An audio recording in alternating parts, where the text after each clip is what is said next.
Chers sœurs et frères dans le Christ, bonjour et bienvenue à cette méditation en ce vendredi de la 5e semaine du temps de Carême. Jésus continue à avoir sa diatribe, chapitre 10 de l'évangile de Jean, avec les Juifs. Il continue à les mener, à les mettre en difficulté. Et pour cela encore aujourd'hui, on va nous dire, ils vont tenter encore de la mettre, de l'attraper et il va fuir, il va s'enfuir. Il semble que Jésus fasse un jeu de cache-cache avec eux. Mais ce que Jésus est de plus en plus en train de révéler et qui va se manifester même sur la croix de façon importante, c'est que quand les personnes n'ont plus de raison, quand les personnes n'arrivent pas à vous imposer, par leur dialogue, on peut dire comme ça entre guillemets, leur manière de penser, quand elles n'arrivent pas à plier votre volonté à leur façon de voir et que votre vérité, votre façon de raisonner met en difficulté les mensonges ou les limites de leur moyen de raisonner et de ce en quoi elles croient, alors elles choisissent la violence. Je dis elles, mais je dis aussi nous, je dirais aussi nous. Quand nous discutons avec les gens, nous n'arrivons pas à leur imposer notre point de vue, on utilise la violence. Et il y a deux manières de faire la violence, avec les paroles ou alors avec le silence.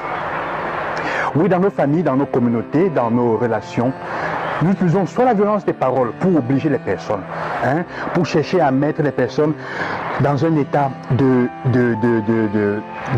chantage affectif ou je ne sais pas moi quoi, soit on utilise les silences. Le silence. Et les silences qui sont tueurs. Et les silences qui sont plus violents que les paroles. C'est à chacun de nous de voir quelle est la violence qu'il ou elle utilise. Plus les paroles ou les silences. Entre guillemets, boudé. Je fais quelque chose, tu ne veux pas faire ce que je veux, je garde silence. Je ne te réponds pas. En fait, je t'ignore. Et on sait très bien que l'indifférence est la pire des choses dans un système relationnel. Et c'est l'opposé vrai de l'amour. C'est une violence. Nos paroles.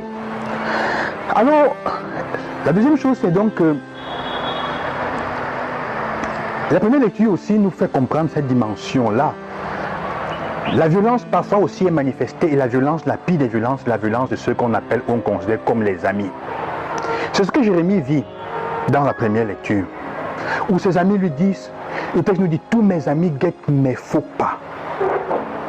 Combien de fois est-ce que tu as guetté les faux pas de quelqu'un? Combien de fois est-ce que nous nous trouvons dans la situation où nous sommes en train de guetter les faux pas? Vous me direz, mais comment ça? C'est mon ami. Quelle est la dernière fois que tu as vraiment soutenu un ami, quelqu'un que tu considères ou tu dis être ton ami, dans un processus de croissance? Quand nous mettons et nous révélons, nous mettons plus en exergue les limites, les échecs des personnes que nous considérons nos amis, que les pas positifs qu'ils font, alors il faut faire attention, peut-être que nous ne sommes pas aussi amis que ça, peut-être que nous guettons plus les faux pas.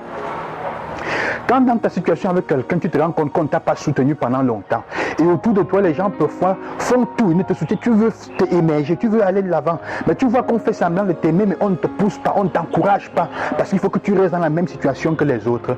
Tu as des amis qui ne sont pas là pour t'aider, mais ils guettent tes faux pas. Alors, c'est le temps de s'éloigner d'eux, même si demain tu vas les aider. Alors l'évangile nous fait comprendre cela. Je dis quelle est la dernière fois vraiment que tu as aidé un ami ou une amie? Tu dis plus, tu vois plus ce qui manque, les erreurs qu'il a fait, ou alors tu es content avec lui ou avec elle. C'est ça la situation. Jésus dit donc dans cet évangile, dans ce texte, il y a deux choses importantes. N'arrêtez jamais de dire la vérité. N'arrêtez jamais d'être honnête et de dire les choses comme elles sont. Ne l'arrêtez pas, je disais déjà depuis hier. C'est pas parce qu'on vous critique que vous allez arrêter de voir la vérité et de la dire, de la remettre. Alors on va essayer de vous faire taire, de vous tuer. La deuxième chose, c'est, selon la première lecture, remets ta vengeance dans la main du Seigneur, surtout quand il s'agit de tes amis. Ne laisse pas les énergies négatives de leurs erreurs détruire ton élan, détruire la possibilité dans laquelle tu t'es lancé pour le bien. Remets entre les mains du Seigneur, assois-toi et bats-toi pour tes objectifs futurs et le Seigneur saura répondre. Il répondra au moment opportun comme il faut. Alors frères et sœurs, nous comprenons avec ce que Jésus est en train de faire qu'il nous a appelés à le témoigner, non pas à convaincre les autres. C'est que la vérité que Jésus, il ne veut pas les convaincre. Il met devant la vérité, ce qu'il devrait faire. Et c'est ce que Jérémie va faire, pour ça qu'on va le tuer aussi dans un texte précédent.